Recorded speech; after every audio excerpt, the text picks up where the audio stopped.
Okay, let's try this again. My first round, the battery on my phone died and I lost everything. So here we go again.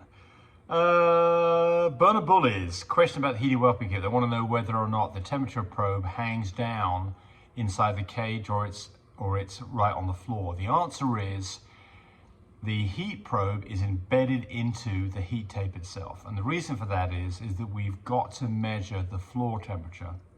We don't measure the air temperature.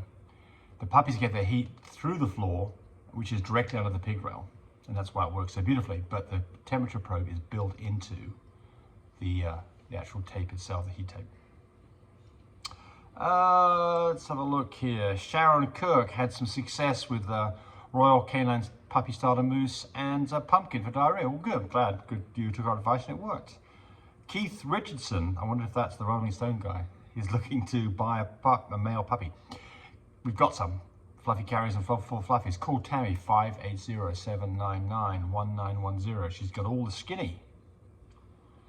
Susan Clow, I'm getting nervous. Both my girls are at day 55. I will be sure to have one of your incubators. Good. I would recommend that you order that now because you need it to get it in time. What is the temperature I'm watching for to be in labor? And when do you normally schedule a C-section? My vet wants 63 days out. Okay, so look, I've got some videos on this and I would recommend that you go review the one that's got the word lose in it. It's like lose puppies. It's going to give you 30 minutes worth to explain this in great detail, but the answer is that 63 days out from AI would typically get you a stuck puppy. The puppies are typically born about 61 days from AI. But it's not as simple as that. It's all about temperature. We want temperature to be below 99. We want her not to be eating. We want her to be nesting, panting, and a progesterone level less than 3. But go review the video because it's all there in great detail. And the problem gets to be is if you try to schedule this based off just simply AI date, you very likely get it wrong and get really in trouble. So pay attention to this. And I mean, I don't want to knock vets because vets are useful for us, definitely. I love vets, but they get it wrong a lot. And those ones that they get wrong, bad consequences for you. Just the Mao said it'd be super nice if you had video. What he wants links to all the descriptions videos that I do. I have a subscription service that does this, and the subscription service, it gives you whole topics, all indexed, so you can go look and find the exact information you want and go get that video. It is a subscription service. I will put a video on that here in the next few days. Logan Martell has got a heart murmur in a puppy that was stillborn, took 45 minutes to revive. No hereditary issues in previous breedings for this pair. 1 in 15 puppies to get it. So they want to know what's going on. Wants to know if you think the stillborn caused the heart murmur. No. No, a heart murmur is a structural problem, and it's not something that is being caused by the fact that the puppy took some time to revive. In a puppy that takes some time to revive, the consequences of that would be potentially brain damage or a dead puppy, not structural damage to the heart. So this is just one of those things. Is it hereditary? Probably not, because only 1 in 15 puppies. Just bad luck. So what do you do about heart murmurs? They're classified 1 through 6. 1 and 2s typically go away. 3s are on the fence, might fix themselves, might not. 4s, 5s, and 6s are more severe. Will have consequences for that dog probably. 6s almost always need medication or may not survive it. And you can classify them by the way they sound. And I've got videos on this that you can go review. But basically a heart murmur that's level 6, you can physically hear that outside the dog. But I don't think it's hereditary, and I think you can keep on breeding. Dee Dover is worried about her girl that hasn't gone into heat in a year. And she's worried that the dog won't go into heat. Well, remember, half the puppies don't show their first heat cycle until they're about a year old. So this is completely normal and is definitely nothing to get in a panic about. If you're at 2 years and she hasn't gone to heat, that's when I'd start getting concerned. And what you can do is at a year old, start housing her in close proximity to another female that's in heat, and that can get the engine started. There are things that you can do, but I don't recommend any of them. And I just be patient, let nature take its course, and I'll bet you dollars to donuts that this dog will go into heat within the next few months. DZ likes us. He thinks we give out good information. Right, well, thank you. Marcus Wall wants to know where do the boys go from the Euro Hero boys from Kitto. They're all at their new homes. They left at 10 weeks and everybody loves them. They're a very successful litter. Love those little boys. Okay, here's an interesting one. Amy Scoville. Do you ever give amoxicillin before you breed? So the answer to this is typically not, but there's quite a few people who do.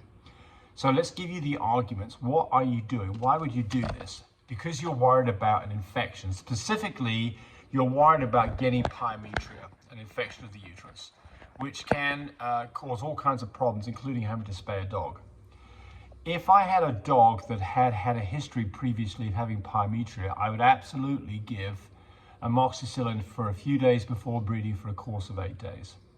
And any dog that shows any form of pyometria should be put on amoxicillin too.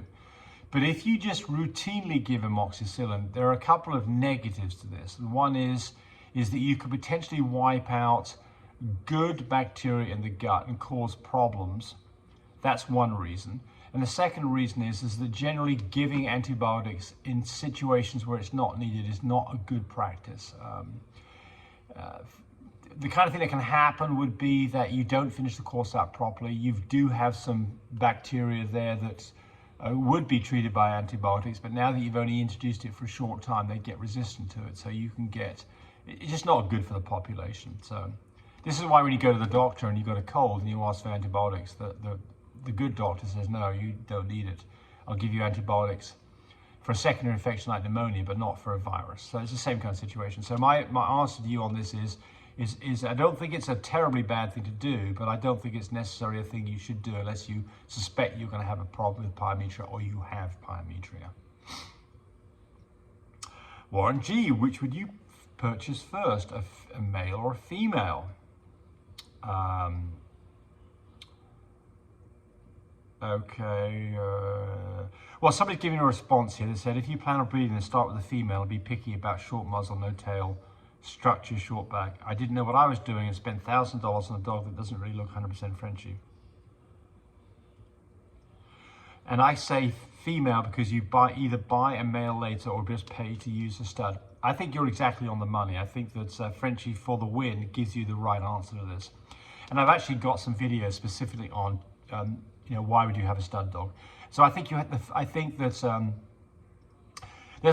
going to finish this video out talking about this. So there's, I'm going to give you the reasons why you shouldn't have a stud dog because I think they're the stronger ones.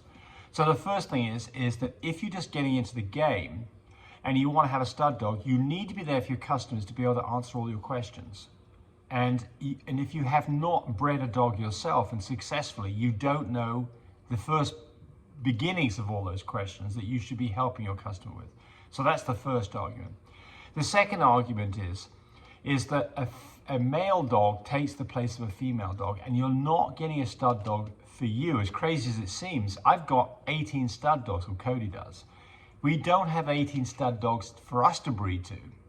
We have that many dogs because people breed against one of our dogs, come back and want to breed to an unrelated male, and we have that. So if I was going to do the stud business, that's a whole different thing. But you don't become a stud business till you know about the whole business. If you're getting into breeding, definitely start off with a nice female and get started and get your feet wet and see whether you enjoy it and find out whether it fits in with your lifestyle and whether you're successful at marketing puppies and all the things that go along with it. Start there first. So I think that's good advice for you, and that's basically the advice that Frenchy for the Win says. And I promise you this, when you start off, you will not get things right. You will make mistakes, and that's fine. I look at the things that I do, like incubators and shipmate systems and heated whelping kits and raising puppies. It's all based on making mistakes and then realizing what those mistakes are so you can improve upon your process and upon your product that you sell based on fixing the errors that you had before. Mistakes are a good thing as long as you don't keep repeating them. Successes are wonderful, but life is not full of a series of successes. It's a series of failures punctuated by successes that you build on. And so I say the same thing about this, is start off with a nice female as makes sense for your budget to do the kind of things you want and get started on and get your feet wet. There we go, 10 minutes wasted. Thanks, bye. Hey, thanks for watching the video. I really appreciate people who subscribe to me. It helps me, encourage me to do more of these videos. But do remember, disclaimer here, I am not a vet. I'm not a licensed medical professional. I'm purely a person who's been breeding dogs for the last couple of decades. Any information that you got from this video, use at your own risk. There's nothing implied here, and certainly this should not be used as a substitute for advice from your veterinarian or your medical professional. I hope you enjoyed the video. Come back for more of them. Bye.